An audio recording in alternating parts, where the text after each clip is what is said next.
Judy Wood, President of the League of Women Voters of Greater Tucson. It's my pleasure to be here today with you and to have you join us for this very important forum on something that we all would like to know more about. It is my pleasure to introduce Carol West, who's going to introduce our panel on the Corporate Commission, Arizona Corporate Commission. So thank you, Carol.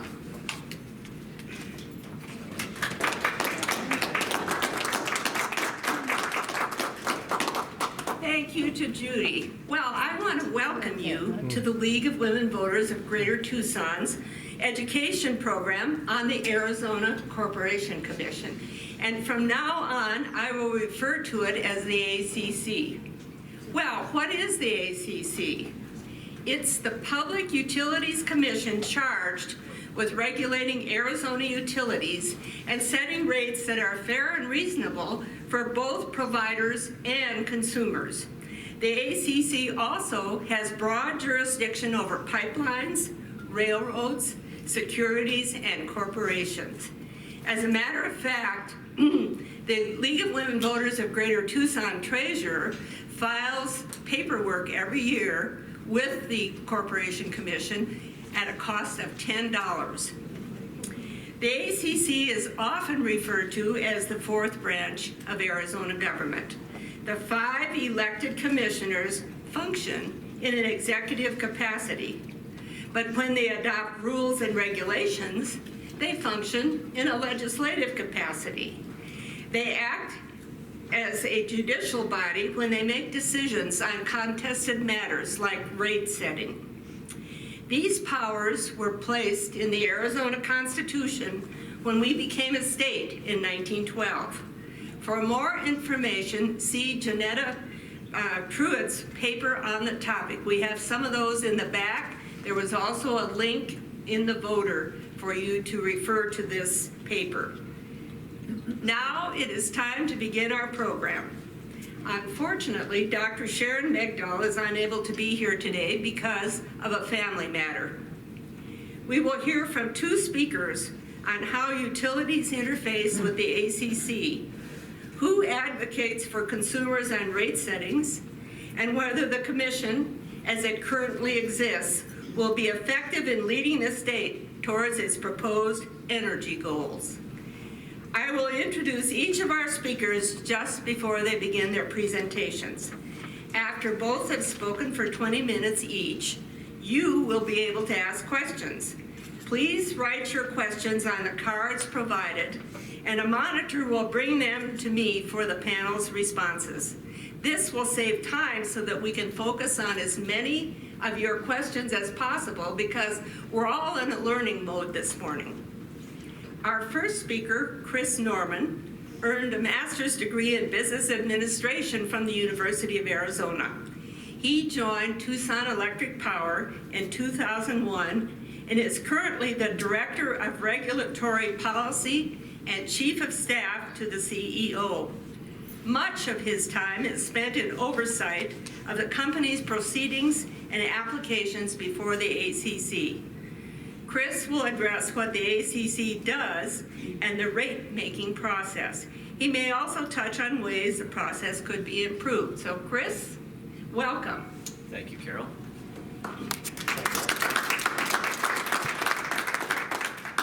Well, good morning, and thank you to the League for having Chris and I today on a Saturday morning. There's certainly probably more interesting things you could be doing, so we're glad you're here with us today. So again, my name is Chris Norman. I work for Tucson Electric Power. So at TEP, at every meeting we have, before we start, we have a safety minute. And so real quickly, it looks like our nearest exits are right behind us. So in case of an emergency, we'll orderly exit that way and either up the stairs. So check the box. So I'll make everybody happy back at the office. So really quickly before we start, I think most of you are familiar with TEP. We are your electric service provider here in Tucson. We also serve Fort Huachuca just down the road near Sierra Vista. So we serve in 2 counties here in Arizona. We have about 425,000 customers, spanning all different types from residential, commercial, large commercial. You're all very familiar with the community here. So Carol did an excellent introduction of the Arizona Corporation Commission. I'll do just a little bit deeper dive and then also get into the rate making process and how we go about setting the rates that appear on all of your bills on a monthly basis. Not as easy as you might think. So let's get going here real quick. So real quickly, as Carol mentioned, the Arizona Corporation Commission has constitutionally created authority in Article 15 of our state constitution. We're a little bit unique, as you see on the map on the right. We're one of 7 states that has a constitutionally created commission, which makes us a little bit unique. And as Carol mentioned, they're often referred to as the 4th branch of government, as Chris can attest to, has legislative, executive, judicial types of authority as a member of the commission. We're one of 13 states with an elected commission, which makes us even a little bit more unique than the rest of the country. Each commissioner can serve 2 4-year consecutive terms, or in some cases, as with our current Commissioner Kennedy, they can serve 1 term and then come back later and serve another term. And in the year 2000, interestingly, the commission expanded from 3 members to the current 5 members that we have today. And that segues into our current 5 commissioners that I'll give real brief bios on here. So starting from the left, and these were our 2 newest elected commissioners in 2018 election cycle.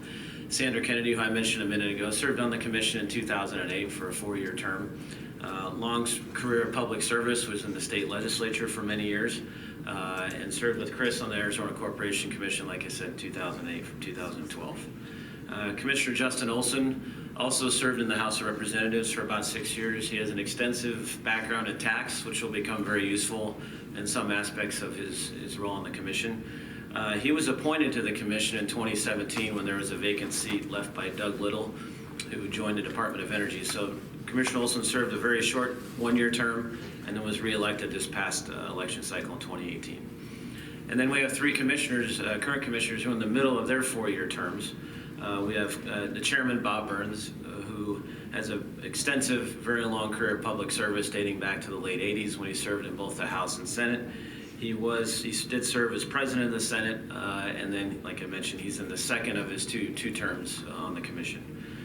Commissioner Boyd Dunn is a former mayor of Chandler, retired Superior Court judge, and also has a long career of public service in his community and has a private law firm that he left but had 24 years of practice there.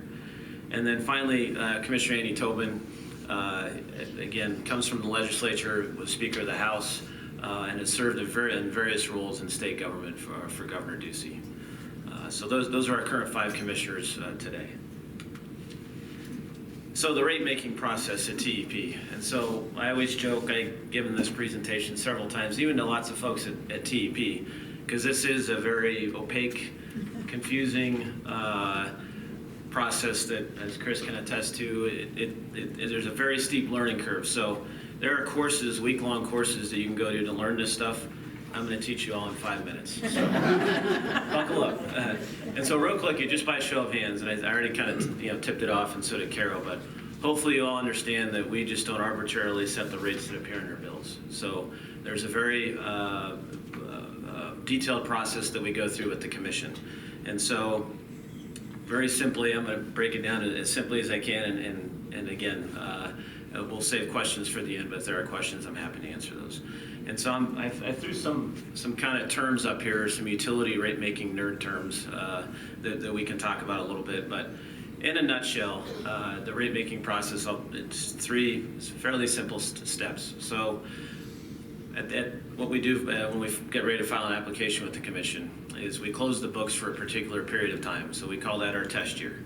So for example, we provided notice a couple weeks ago that TEP plans to file another rate application here this spring.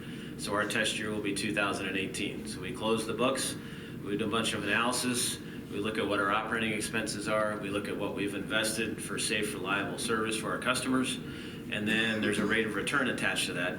And why do we have a rate of return on our investments? We've got to continue to spend money to upgrade the system, and so that money that we make out there, we reinvest in capital to keep the lights on for our customers. And so we come up with what's called a revenue requirement. What do we need to collect from customers to cover those operating expenses like salaries, wages, the investments in poles and wires and generating facilities. And because we're nearing lunchtime, think of that as a piece of pizza. And so that's our revenue requirement, a whole pizza. So the next step then is to figure out, okay, so we've got lots of different types of customers. They use the system differently, but how do we divide that piece of pizza between that whole pizza between our residential customers, our small commercial customers, our large commercial customers, and our mining customers, which are our large, we call large power customers. And so this isn't totally representative of how those revenues are divided up, but this gives you an idea. And I put some logos up there to give you an idea of what kind of customers are in those classes. So, obviously you all drive around town and see customers. What we do, we try to divide them in similarly situated categories. So we have your Kroger's and Walmart's and Fry's in one particular category, the U of A, Raytheon in a different category, and our mining customers we treat totally different because their power needs are much more unique and greater than other customers. And then our largest segment, not surprisingly, is our residential customers. I think Chris is going to get into this a little bit, but part of the rate making process is there's a lot of folks that participate. It's not just the utility and the commission. Customer groups are often represented in this process as well. And so we have the Residential Utility Consumer Office, which is a state agency that's funded on your customer bills that advocate on behalf of residential customers. And I know Chris is going to cover this, so I won't go into too much detail. But we often have our larger customers participate, not surprisingly. So Walmart will hire folks to participate in our cases. Freeport, the big mining company, will often participate, as well as several others. So once we determine we've got the whole pizza, we slice it up among our customer classes, then the last step then is to design specific rates for our customers. And so we come up with different rate options, and I've shown you here the rate options for our residential customers. I won't go into a whole lot of detail, but happy to answer questions at the end on those. But we have our standard rates, which are your monthly customer charge, and then you're just billed on the usage that you use every month. And then some optional rates, depending on how closely you want to manage your usage based on the time of use and other factors. We have those options for our customers too that want a little more hands-on management over their bill. And so, as I mentioned, this isn't just a 2 or 3 week process that we do and then rates automatically appear on your bill. There's quite a process that goes into it. So I'll step you through that real quickly. And again, this is very high level. But so what happens? I mentioned earlier we establish what's called a test year for our rates, and then we file an application with the commission. And so that application includes lots of different information, from accounting type information, engineering information, justification for why we built a substation in a certain part of town, why perhaps we had to upgrade facilities for a large customer, why we invested in certain generating facilities, and there's supporting testimony. So think of this more like it's almost a court proceeding where we have the burden of proof to explain to the commission and our customers why the rates we're proposing are just, reasonable, and in the public interest. And we have 10 or 12 witnesses that will support all the numbers, all the policies, all the different rates that we're proposing. And there's experts in all those fields that file hundreds of pages of testimony into the docket. And then what then happens is we make that filing, and then we go before an administrative law judge, and they'll set up a schedule of how this process is going to play out. This tends to be a 12 to 15 to sometimes 18-month process, depending on the complexity of the case, as well as the other workloads that the commission staff has at that particular time. So after we file, there's a long period of discovery. Well, what does that mean? That means that all those interested parties in the case, like I mentioned earlier, the Residential Utility Consumer Office, often low-income advocacy groups will participate, our larger customers will participate. They have a chance to answer questions about all the information we filed, and we provide that data back to those customers so they can formulate their own opinions. And then what happens is that those that choose to formally participate in the case, that tends to be commission staff, RUCO, as I mentioned before, our large customers, they will file their testimony, either in support of some of the things that we filed or in opposition. And so they file their testimony in supporting information. So there's a few rounds of back and forth between the company and the interveners. And then what often happens is the commission, before we go to a hearing before the judge, we'll have public comment sessions where the public, and all through the process, the public can participate as well. But this is a formal process where the public can come and provide public comment in front of the commissioners. And then we get to the step where we go before an administrative law judge. And again, I mentioned this is similar to a court proceeding. It really is. So we have a judge that presides. All of those witnesses that filed testimony on our behalf are available for cross-examination by other parties. Similarly, those parties that filed testimony and offered witnesses are available for cross-examination as well. So it's a very detailed process. This hearing can last up to a couple of weeks, again, depending on the complexity of the issues. After the hearing, the parties then file their briefs, again, supporting the positions that they supported in testimony and at the hearing. And then the judge will come out with a recommendation. We call it a recommended opinion in order. That document then would be subject to final approval by the 5 commissioners, and they have the ability to accept that order as written by the judge. They can modify it however they see fit, or they can reject it outright. And so that's usually, that gets us to the end of the 15-month process. And so what does one of these things look like? Just to show you that's what 13 copies of a rate filing look like. And that's what commissioners, advisors, and staff have the pleasure of reading. What we try to do, though, as you see, there's hundreds of pages in there. We try to, first couple pages is an executive summary, because we certainly don't expect everybody to read every page, but again. Some of us did. And some of us do. And that's a good segue. One of the questions that was posed at the beginning are what are the ideal qualifications for a commissioner? And I thought about this last night. We were chatting over here, and Chris stole some of my talking points, but really it's someone who works collaboratively, is willing to dive into this stuff and understand it as best they can, and ask the tough questions. What we don't like are those that don't read, that don't understand the issues, and don't ask the tough questions. And so that's as simply as I can answer that question. And I think that's a great transition now to former Commissioner Kris Mayes. Thank you, Chris.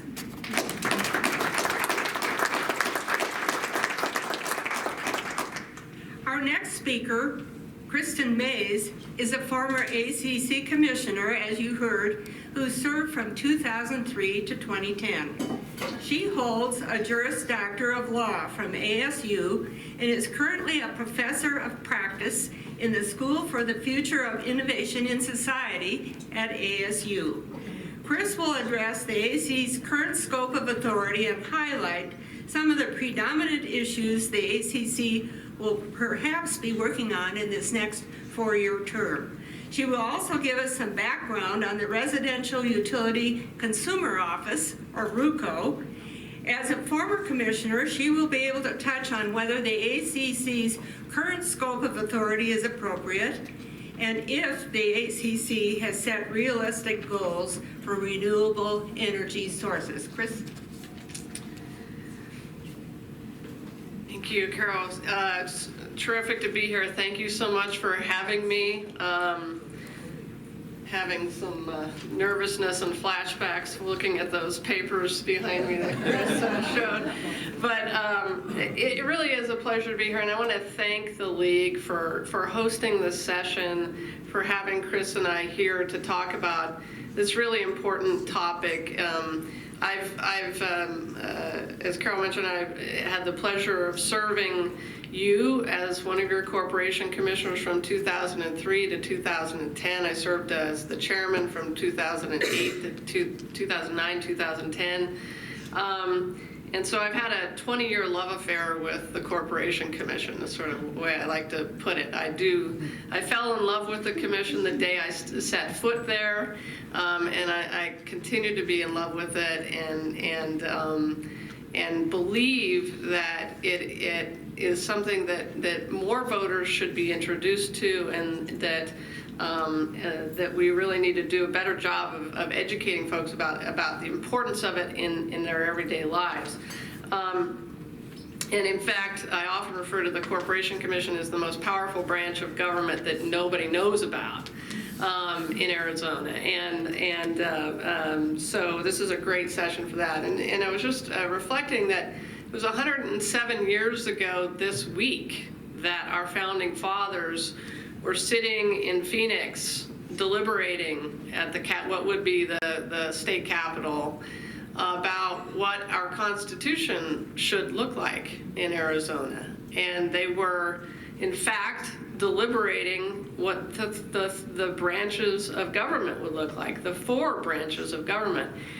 And I've had the chance to study the constitutional minutes of the Constitutional Convention, and a fascinating thing comes clear in those discussions that our founding fathers had on that really sweltering summer that they spent on this, which is that they spent more time talking about the Corporation Commission than any other branch of government. Just let that sink in. They spent more pages of the minutes are devoted to this than the legislature, the governorship, the judiciary. So they were more passionate about this than anything else, and I think a lot of that had to do with the times. So when you think about it, the commission was created basically at the turn of the century. At the same time, a lot of other states were starting to create their public utility commissions, and this was at a time when New York, Governor Hughes in New York, the governor of Illinois, the president, Teddy Roosevelt, were railing against monopolies, trust busting, and there was a deep suspicion of monopolies in this country and the power of large corporations over the average person. And that deep suspicion existed here in Arizona too, interestingly enough. So at the state constitutional convention 107 years ago this week, it was progressive Republicans who joined with conservative Democrats to create this bulwark of power against the power of big monopolies. And I think that's what's so important to me personally about the commission, is that this is supposed to be the representative. It is truly the most populist branch of government when you think about it, because it exists to protect people against the power of big monopolies, which still exist in this country, and Chris, is here representing one of them. They happen to do a really good job most of the time, but every once in a while they didn't, and I made it clear to them they weren't doing a good job, but that's the job of commissioners. So I think it's important to remember that, and that was how the commission was formed here in Arizona as well. Today, indeed, all 50 states have a public utility commission. Usually it's called a PUC, sometimes a public service commission. If you're from another state, you've probably heard another term. And most commissions have 5, some have 3 members. Oftentimes they are, as Chris mentioned, appointed by the governor. Arizona is one of the only states that has both an elected commission and it's lodged in the Constitution, and it's a statewide elected office. So think about this. 5 of the 11 statewide offices in Arizona are the Corporation Commission. So when you step into that voting booth in 2020 to elect 3 of the 5 commissioners, the 5 commissioners represent a huge chunk of the statewide offices in the state. So it's a really, really important vote for that reason alone, and for a lot of other reasons. So in Arizona, 5-member commission, and it's that confluence of factors, elected statewide, lodged in the Constitution, and also so elected statewide, lodged in the Constitution, that and it being statewide, that makes many people believe that it's the most powerful public utility commission in America, actually. So that's our Corporation Commission. The governor cannot tell the commissioners what to do. The legislature cannot tell the commissioners what to do. And only the judiciary has some review over the commission decisions. And often the state judiciary is quite deferential to the commission and to its decisions. As was already mentioned, the commission basically decides whether utilities exist. So they issue licenses to do business. TEP has one. It's called a CCNN. I'm going to show those in a second. They determine just and reasonable rates. What do you pay in your bills? What, so this body influences and affects every aspect of our life and our economy, and in many ways, the futures of our children and our children's children in setting energy policy. And I'm going to talk a lot about that today. These are the service territories of the electric utilities in Arizona. The area in green is APS, so you can see that APS is the most sprawling and the largest utility. Chris, if I'm not mistaken, you guys are purple up there, is that right? We're the Red? brownish orange there in Tucson. Brownish orange, and then your purple. Purple as well, and blue. Yeah. And then Unisource Electric is up in Mojave County. So, so those are all the electric utilities, which includes electric co-ops, which serve in largely rural parts of the state. These are the almost 300 private water companies that the commission regulates. So Arizona has more regulated water utilities than any other state in the country. Many of them are poorly run, frankly, poorly undercapitalized companies, and unfortunately in very fast-growing parts of the state. So one of the biggest issues, I spent 80% of my time actually working on problematic private water utilities that were basically falling apart after years of neglect. And I think it's one of the biggest issues that the commission will have to deal with going forward. My note to you, if you're thinking of moving, check to see whether what kind of a water company is serving that area, okay? Be very, very careful about where you buy your next house, and look at the water company and how well it's being run, and the utility, the electric utility as well. So I'll skip over that. Just a brief note about RUCO, and we can talk about this in the Q&A section of our discussion. RUCO is a very important state agency, so it's not a part of the Corporation Commission, but it is an agency whose director is appointed by the governor, and whoever that governor is. And the agency is tasked with protecting the interests of residential consumers before the Corporation Commission. So let's say TEP files that rate case that Chris mentioned. RUCO will intervene in the rate case as a party on your behalf, and they will make the arguments for you. Now, if you want to intervene on your own behalf, you can actually do that as well. The commission has very liberal intervention policies, such that generally speaking, the commission will allow pretty much anybody to participate in the case. But RUCO is supposed to represent your interests. And the next time you're voting for governor, I would ask you, do think about this too. What kind of a RUCO director is the next governor going to appoint? If you want to trip up gubernatorial candidates, ask them that question at a forum, because they probably haven't thought about it, but this is actually really important to the economy of the state and to what kind of utility bills you pay, and by the way, to what kind of energy resources, I'm going to get into this, these utilities are utilizing. Are they utilizing the least cost resource today, which by the way is renewable energy, or are they trying to utilize resources that are more expensive for consumers, which today is coal and natural gas? So think about that going forward. So if you'll indulge me, I want to speak to what I think is really the pivotal central issue for future commissions, which is energy policy. And Chris touched on the sort of clear mandate of the commission, which is to set rates. But the other clear mandate of the commission is to determine what kind of resources our utilities produce. And I had the great joy and fortune, frankly, of being your elected representative on the commission at a time when we were first setting the first real set of energy policies in this state. And I was the co-architect, along with a couple of other commissioners, of our current renewable energy standard, which is 15% by 2025. In other words, TEP has to produce 15% of its overall retail sales from solar, wind, biomass, biogas, geothermal, those types of resources, clean resources.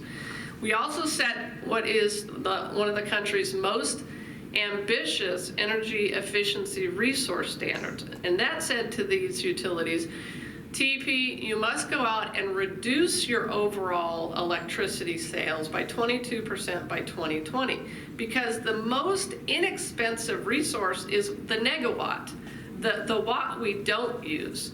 So if we install energy efficient lighting, I'm not sure these lights are energy efficient, but if we did install energy efficient LED lighting, that reduces the energy bill of this library.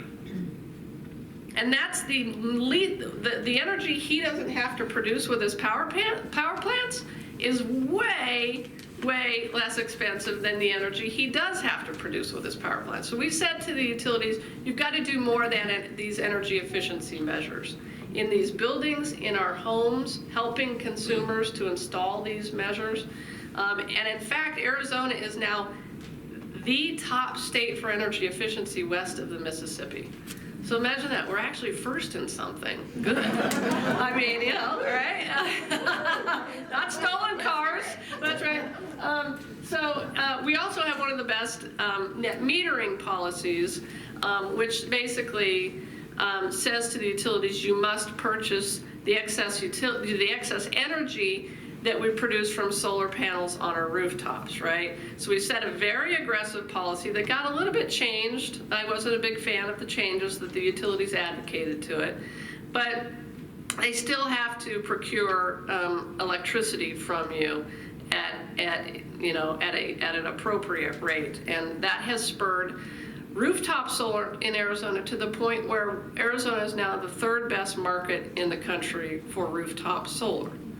So we're third best in the country for rooftop solar, which is great too. So these are just all the states that have renewable energy standards. This is actually a little bit outdated. California just announced they're going to go to 100% clean energy, renewable energy. Nevada just passed a ballot initiative to go to 50% renewable energy. New Mexico just governor just announced that they will go to at least 50, probably 80% renewable energy. Colorado, led by their utility, is going to 57% renewable energy. Unfortunately, here in Arizona, Prop 127 did not pass. I was an advocate of it. The utilities fought it. It would have took Arizona to 50% as well and kept us competitive. We do need to stay competitive in renewable energy in our state because, trust me, our surrounding states are moving forward with this. This again is your renewable energy standard, 15% by 2025. TEP and APS, I think, have already almost met it, right, Chris? We're really close. They're really close to already meeting this. So my view is you need to go further, guys. Yeah. Just saying. So this is the net metering policies in various states. These are the energy efficiency policies. Arizona, again, as I mentioned, has a great energy efficiency policy that we passed.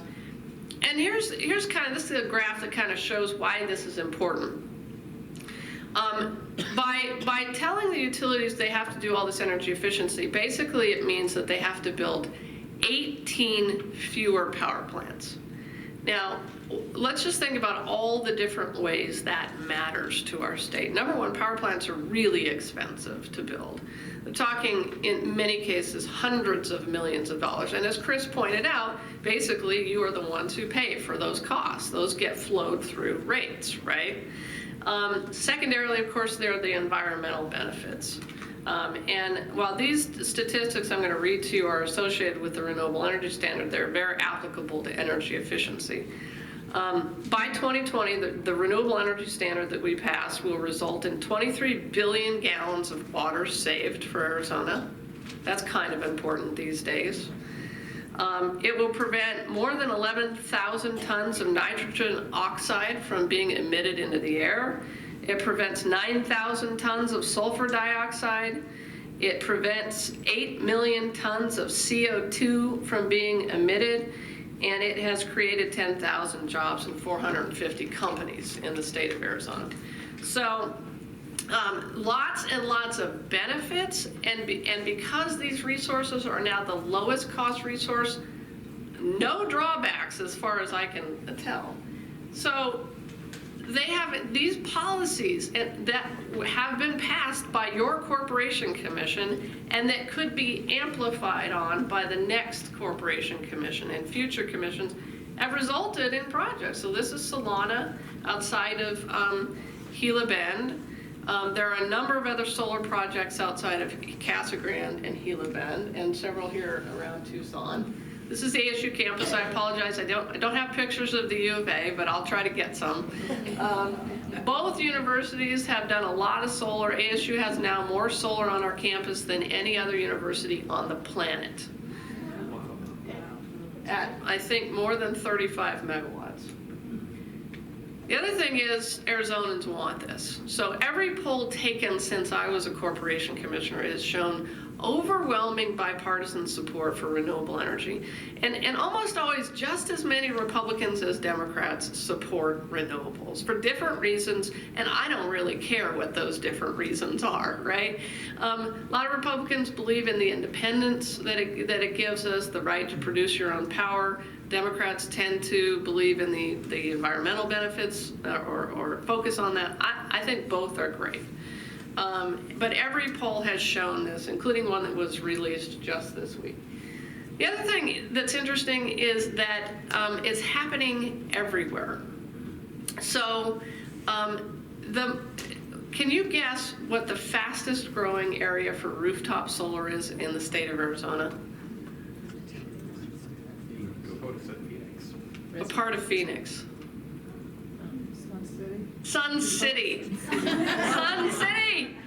The demographically oldest, the most conservative, is the most attracted to rooftop solar. And I'm not sure why, but a lot of people like the fact that it saves them money, and a lot of retirees, I am told, are talking to each other about it, you know, how their meters are running backwards over their fence posts. They're talking to each other about it, and they're, you know, anyway, it's a thing in Sun City. So I want to end with this. The other thing is, this is an inevitable thing. Renewable energy costs are declining dramatically. And so there's really no longer any reason.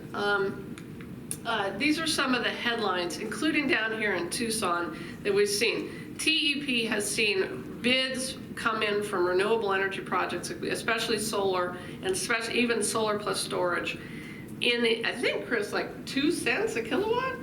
Solar plus storage, 2 to 4 cents. 2 to 4 cents. Record low prices, which are undercutting the prices again of coal, natural gas, and in some cases almost even nuclear. So it's remarkable what's happened in the marketplace. Corporations are now increasingly attracted to and committing to renewable energy. These are all the corporate, not all, but some of the corporations that have said, we're going to power our operations with 100% clean energy, 100% clean energy. And so they're increasingly going to companies like TEP and saying, hey, TEP, we will not, or APS, we will not relocate our headquarters to Arizona unless you, TEP, will provide me with 100% clean energy. So from the standpoint of Arizona being and maintaining our competitiveness as a state, we have to have these utilities doing the right thing, or we cannot compete with California. We cannot compete with Nevada. We cannot compete with New Mexico. Not possibly for these corporate headquarters. And then cities, of course, are also committing to 100% clean energy. So a number of cities are increasingly saying we want our city operations, including libraries like this one, to be powered by renewable energy. Finally, we've seen a lot of fights over renewable energy, and this gets back to Chris's rate making. The problem is this. So why do utilities fight rooftop solar? Here's the reason. If I could just get up real quickly. So the reason is in this formula. And the reason is that TEP's revenues, the utilities' revenues, are set based on how much stuff they can put into this part of the formula. V minus D, that's their rate base. And the rate base of the utilities are basically all the big power plants and power lines that they can build. But when we put rooftop solar systems on our houses and do energy efficiency, that's fewer power plants that they can build, and that's less money that they can make.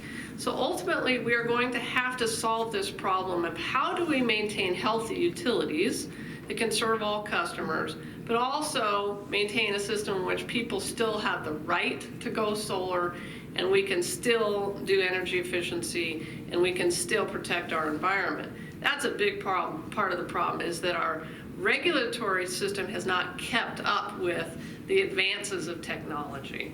I want to end with this picture. This is a picture of Deer Valley High School, and it's one of my favorite stories, and I always tell it, especially when I'm in the presence of a utility executive.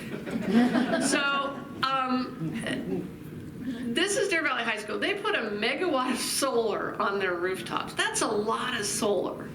And this was back probably 10 years ago. And the principal of Deer Valley High School came before the Corporation Commission to tell us about this and to advocate for us to put more money towards schools being able to solarize their building. And so the commissioners started asking him questions. We said, well, why did you do this? That's a lot. And he said, well, commissioners, he said, you know, the PTA kind of dug it, and the teachers really liked it, the administration thought it was a good idea, it'd save us money. But he said it was the students who demanded it. And the students came to us and demanded that we solarize this building.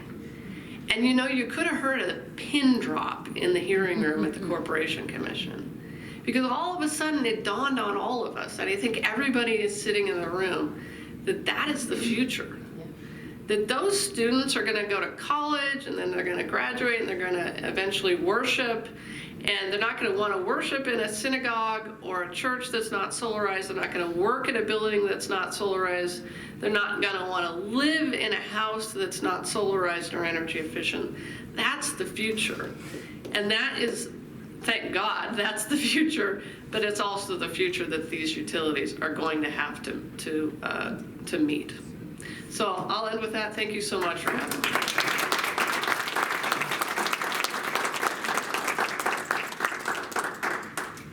Those were wonderful presentations, and I personally feel I know a lot more about the commission now, so I thank you. I am amazed at these sophisticated questions we've got up here, so I may intersperse different topics because you've got so many good questions. And I want to remind you, all questions must be in writing, and please give them to the monitor, and then we'll address them as best we can. There's one question. There were two questions on one card, but one of the questions that this probably is best for Kristin, is, are the commissioners paid? Yes. What is their salary? So in Arizona, good question. Yeah, that average that I gave up there was a little bit old, and it's nationwide. In Arizona, the commissioner, I should know this because I used to draw a salary from the commission. It's about $79,500, and it hasn't changed in a long time. It's been that for a long time. Okay, there's so many good questions. I hardly know. This is going to be kind of disorganized because of the moderator, not because of you. Is there any law or rule that commissioners cannot have a financial investment business ties to the ACC? Yes. So there are conflict of interest rules that govern the commission. And so one of the first things that commissioners are told and advised by commission attorneys when they come in is to divest of any utility stocks that they might own, to divest of any interests in any interest that might come before the commission. And it has tripped up a couple of commissioners in the past. One commissioner, I believe, had to resign back before I was appointed for that purpose. Can commission candidates accept funds from regulated entities, and how is this enforced or made transparent? Why are they allowed to accept campaign funds at all? Let me answer for TEP. So the answer is yes, they can, but our longstanding policy at Tucson Electric is not to contribute to any corporation commission candidate, their campaign or for or against that particular candidate. So that's our policy at Tucson Electric. But utilities can participate in elections and have in the past, and I'll let Chris expound upon that. Sure, and I appreciate that. And I was asked to think about sort of some of the potential reforms that we could think about for the commission. And if there is one reform that we desperately need in this state, and that I would advocate for the moment if I were to be reelected to the commission or elected to some other office where this could be done, or if I, just as a citizen, I think we could do it through a ballot initiative, is that utilities should no longer be allowed to spend money in elections. And one of the things that has devastated and deeply undermined and corrupted the commission process in the last decade since I left, and this all started right after I left, is the fact that APS has decided to spend millions of dollars to basically handpick their own chosen regulators.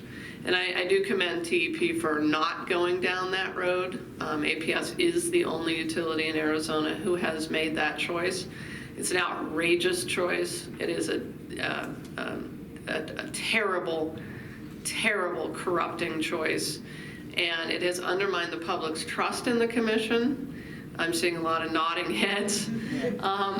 And so the commission tomorrow, I believe, has the constitutional power. I mean, when you think about the constitutional powers of this commission, to ban these utilities from ever again spending a dime on commission races, or for that matter, any other political race. APS also spent $40 million to oppose Prop 127. That proposition had no chance because APS spent our money against an issue that was overwhelmingly supported by Arizonans. So that is one of the most offensive things in my mind about utilities spending any money on elections, which is that they are spending ratepayer money to oppose us. And it's not as if we have a choice.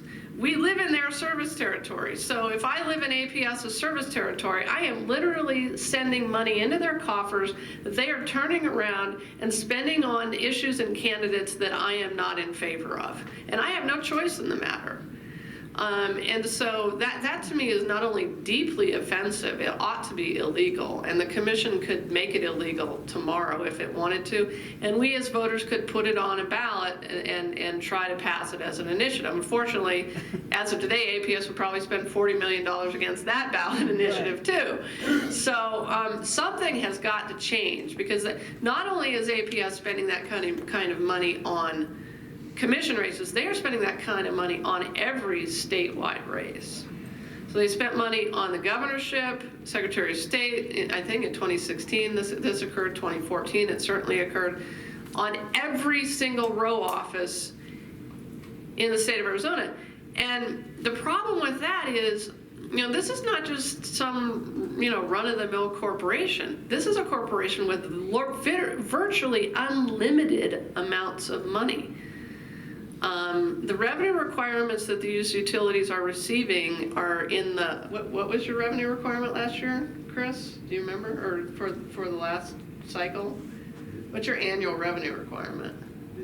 It's around $800 million. $800 million. Now, again, they're not doing it, but APS is even more than that. And that's a lot of money to be able to spend. I mean, APS spent something like, I think, 3% of its profits. That $40 million against 127 was just 3% of their profits. So think about that. It's impossible to match. So that's got to change. I am hopeful that we've got a couple of commissioners who are bravely challenging this now at the commission, but that's something we've got to get a hold of.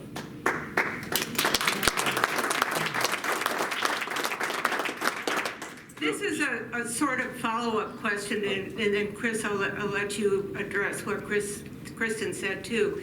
TEP campaigned against Prop 127 for solar power goals. Are the costs of this campaign recovered through rates? If not, how are they recovered? So, great question, and this kind of goes to a little bit of a follow-up I was going to provide. So we did Closer. Oh, I'm sorry. So TEP did spend a little less than $200,000 for Prop 127 in terms of education and outreach. That was all from profits, so it wasn't customer funded. That was part of that rate of return calculation I mentioned to you earlier in our rates. It was funded through that mechanism. As far as 127 goes, I hate to go back and argue the past again, but and this goes a little bit towards our diversification plan as a utility. So Chris mentioned earlier, our current standard in the state is 15% by 2025. She said we need to do more. We agree. We came out a couple years ago with the goal of 30% renewables by 2030. We're on that path today. We'll probably get there before 2030. One of the reasons that we opposed 127, we make investments in these facilities that last 30, 40, and 50 years, and it's difficult to unwind those in a quick manner, where 127 would have kind of shortened the timeline where we could do that and minimize bill impacts to customers. So we're certainly, I don't dispute any of the facts on the cost of renewables that Chris talked about. We just think that there's a more gradual path to get there to try and minimize the long-term rate impacts on our customers. So, and just real quickly, if I can comment on our participation in statewide elections, whether it's local, state, and federal elections. Our participation is solely through an employee-funded political action committee, so we don't use any corporate money for that, and we contribute equally to candidates on both sides of the ticket. So just wanted to contrast that with some of the other utilities in the state. Could I just Sure. Go ahead. So and I appreciate Chris's viewpoints on this, but I think it is important to note that TEP does have a better renewable energy target, but it's just a target. It's not a requirement. And they can or cannot, depending on the whim of whoever the CEO is, and I believe very much in the current CEO, but whoever the CEO is can make a different decision. And so that's 30% is good. It's not good enough. I mean, our surrounding states are at 50%. Some are going to 100%. So I would question why 30%, especially when this is the least cost resource. TEP did not spend anywhere near what APS spent. I think it was, what, 100,000, 200,000, something like that against Prop 127. It should have been zero. But this notion, and APS used this notion repeatedly that this was not ratepayer money, the 40 million. Baloney, it's not ratepayer money. You bet it's ratepayer money. Their profits come from one source, ratepayers. All of these utilities are basically vertically integrated entities with no other core business except the utility. So they make their profits from us. So the fact that they're claiming that it's coming from profits is baloney, it's specious, and it should be rejected. This next question, I think, is a follow-up to what you were talking about earlier, Kristin. This person wonders if utilities funding election issues should be decided by the courts.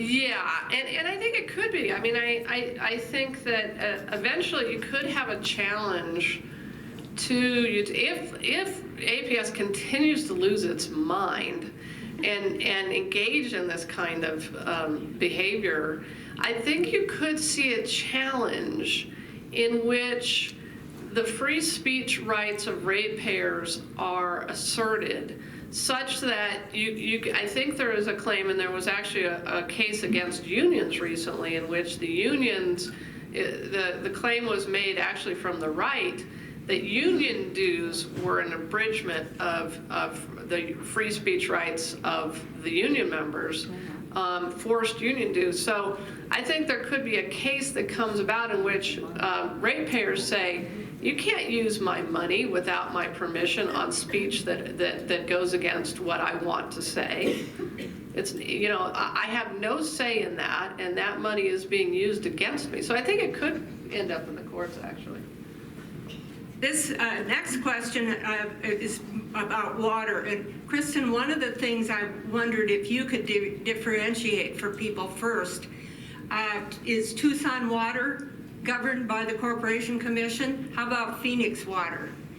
In other words, what is the difference between a publicly operated utility like we have here in town and a private company like Vail Water Company? What's the difference? So Vail Water Company is regulated by the commission. The private water companies around Tucson are. I think Metro Water is a private water company, if I'm not mistaken. Tucson Water, Phoenix Water, the municipal systems are not regulated by the commission. They are regulated by the city councils in which they exist. So city councils set those rates for those utilities. Thank you. Okay, now a couple of questions about water issues. Given water issues in Arizona, does it make sense to increase the cost of water to customers? Water is more expensive in other states while serving more water per person. Could this be done? The private water companies, could you increase the cost to cut down on water use? So, it's never popular to say that water rates should be increased, obviously, but, and that's a difficult thing to say, and, when you raise rates, you have to be very careful of protecting low-income customers. But I think we are entering a time in which no politician can stand before you or sit before you and tell you that water rates are where they should be in this state. We have to have tiered water rates that encourage conservation at a bare minimum, probably with some aggressive tiering to encourage conservation.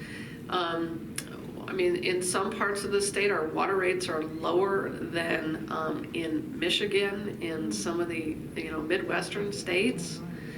It doesn't make a lot of sense. The other thing that we have to do, and one of the things I've been deeply disappointed in the drought contingency planning process, is there's zero conservation measures in that thing. This notion that we would pass a DCP to solve the Lake Mead water crisis that has no water conservation measures in it is outrageous. This was not a victory for our state. This was a kicking the can down the road exercise. And then we put into it a measure that would create, basically the dewatering of Pinal County. It's hard to fathom why anybody thought that was a good response to this crisis. So the next governor is going to have to really take this problem and provide real solutions to it. And that includes all 300 water companies regulated by the commission should have aggressive conservation measures passed so that we have incentives provided for low flow shower heads and low flush toilets, which can be done in the same way we passed an energy efficiency resource standard. We can pass for our water companies and our municipal utility companies conservation measures that incentivize these measures in homes and businesses, and at the same time create new industries and companies for our state. So I mentioned we created 435 new companies that were thrown off of of the rooftop solar requirements that we set. The same thing would happen if we did a moonshot for conservation in Arizona. And we need a governor with vision, who's really going to think, and legislators with vision, and you have some down here, who are really going to think through this and include conservation at the front end of these processes. Let's Chris, Norman, maybe you can answer this next question. When you showed the rate structure on the PowerPoint, I think this question may be related to that. What is the reason for charging different rates to different segments of the economy? Good question. Sorry about that. So we do have different rate structures for different types of customers, just based on how they use energy. And not to get too technical here, but our mining customers tend to run 24 hours a day, 7 days a week, kind of flat out. So their load kind of just looks the same all the time. It doesn't necessarily make sense to charge them on and here's where we're going to get a little nerdy, between the difference between demand and energy. But think of demand as, at a particular point in time, how much of their system are they using at one point in time? Well, it's the same flat out across 365 days of the year. So there's what's called a demand charge on their bills, which sends them a price signal where it's not so much based on the volume of electricity they use, but the demand they place on the system. Whereas for residential customers, while we have optional rates that have that demand component in them, it makes more sense to have just your standard customer charge and then a usage charge based on the electricity you consume throughout the day. And then we've got different rates that give you price signals if you want to try and conserve at peak hours. That's a lower rate. If you want to use more off-peak, or if you use at peak hours, that's a higher rate. If you choose to conserve, you save that.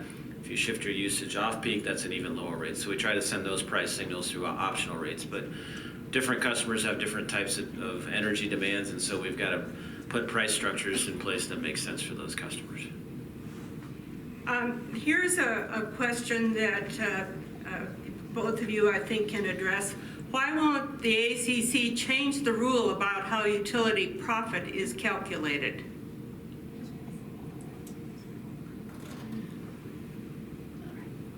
I'm not sure. More specific? Well, so in a way, this is actually a pretty incisive question, because the way the commissions across the country actually, and I got to this a little bit when I showed that formula for rate making, really do need to start thinking about changing the way we set profits at utilities, because we are incentivizing the wrong thing by setting rates on a rate base, by basically saying to Chris, your company is going to make money based on how much big stuff you build and jam into rate base. And then we multiply a rate of return against that.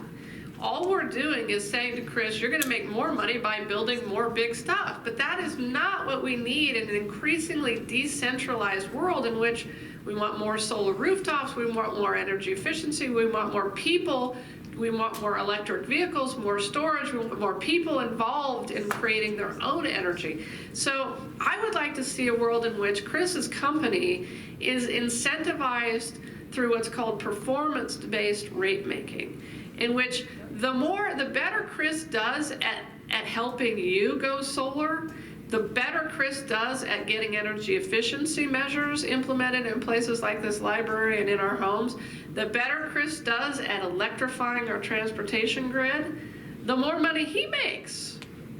Because that's when we start to incentivize the world we envision and we want, instead of the world that they envision based on a 100-year-old rate-making formula.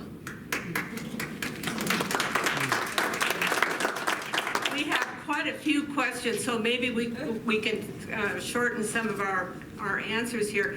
Let's talk a little more about some of the solar issues.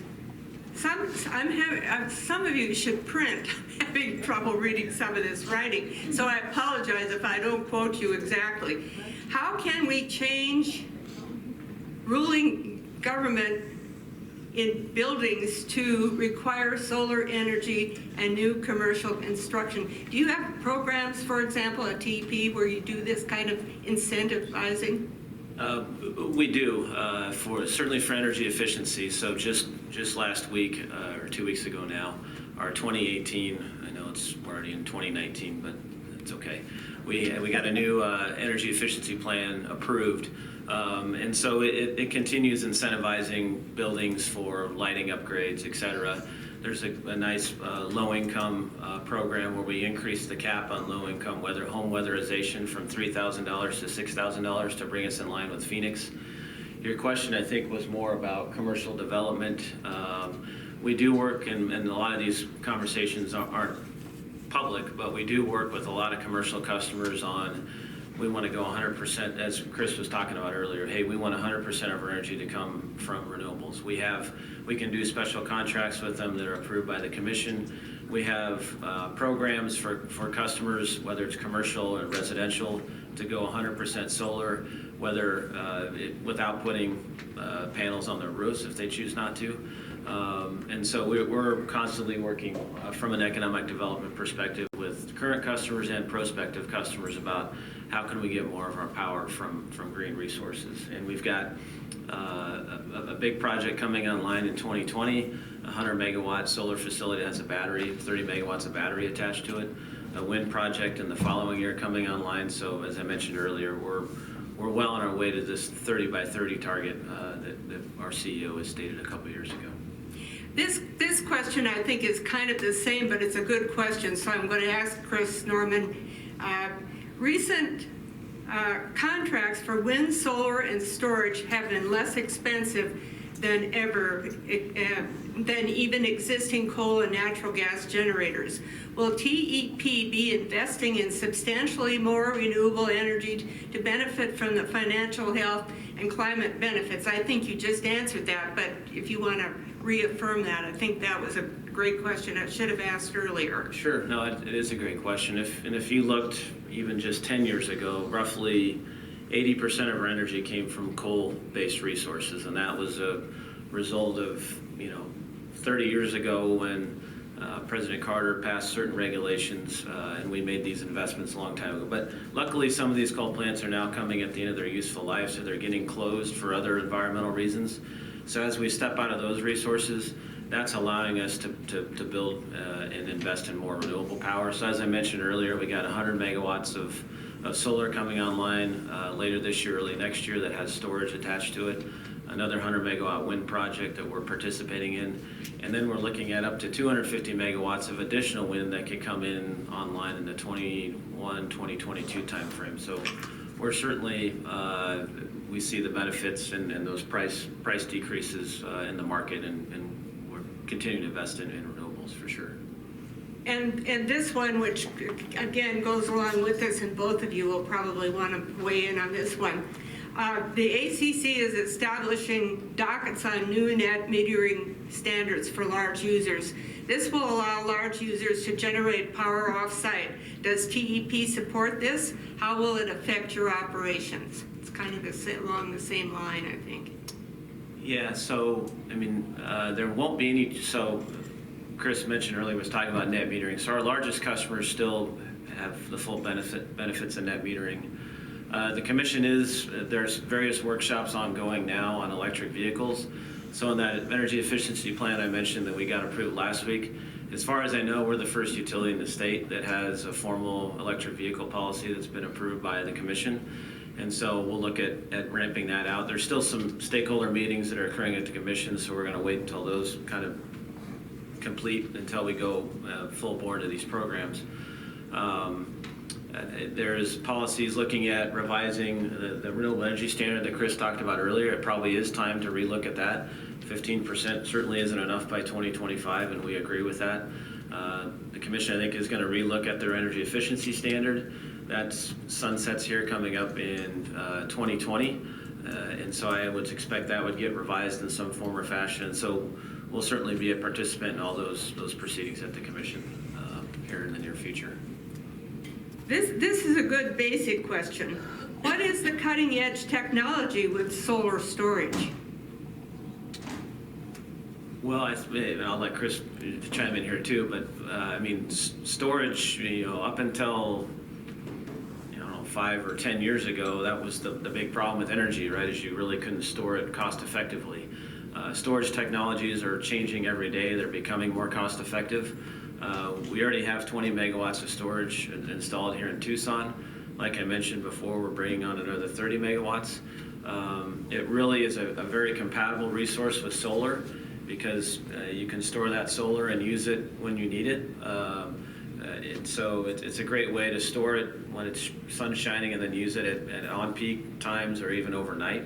And so the cutting edge really is the technology itself, but then the cost, as it continues to come down, it becomes more and more viable of an investment for us. And I would just add, and I'm not, Chris is much more of a storage expert than I am, but I think from a regulatory standpoint and from the standpoint of our state, what's going to be so fascinating is what happens when storage becomes completely commercially viable.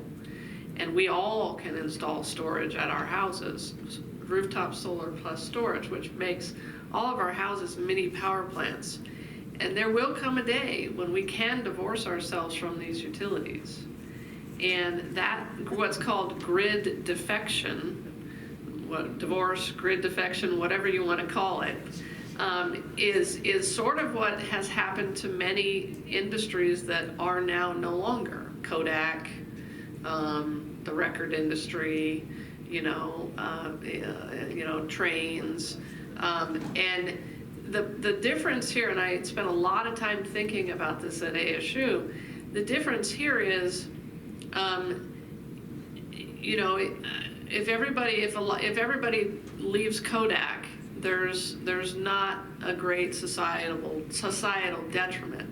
If everybody leaves TEP, or half of TEP's base leaves at the same time, there can be a detriment to those who don't leave, and they're left with more of the burden. So we have got to be able to facilitate both the right of people to leave when these technologies are commercialized, but also how do we engineer a safe and smooth transition. And then for the utilities, what I always say to executives like Chris is, how do you engineer your way into that future?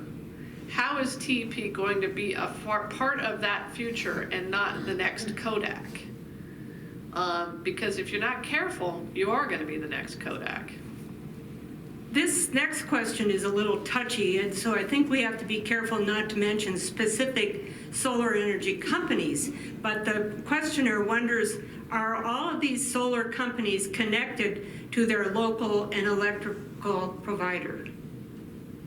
Well, the short answer is no. I mean, we don't have any local installers that we own or have investments in. I don't know if that was the question, but It seemed to be.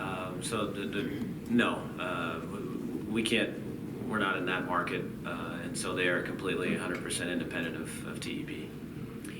Does the ACC have any authority to require transition to renewable energy because of long-term costs of climate change, not just current and projected costs of solar, wind, and so forth? Yes, and here's why. Not only does the Commission have the authority under its constitutional rate-making responsibilities pursuant to the Constitution to order the utilities to use a certain energy mix, which we did through the Renewable Energy Standard and the Energy Efficiency Resource Standard, but it also has the constitutional authority and requirement to act in the public interest. And I always took a very broad view of what the public interest is, and I think the Commission can do that and has done that. And I would just urge you, as you see candidates come through here and other organizations you're a part of, ask them what their view of the public interest test is of the Corporation Commission. Thank you.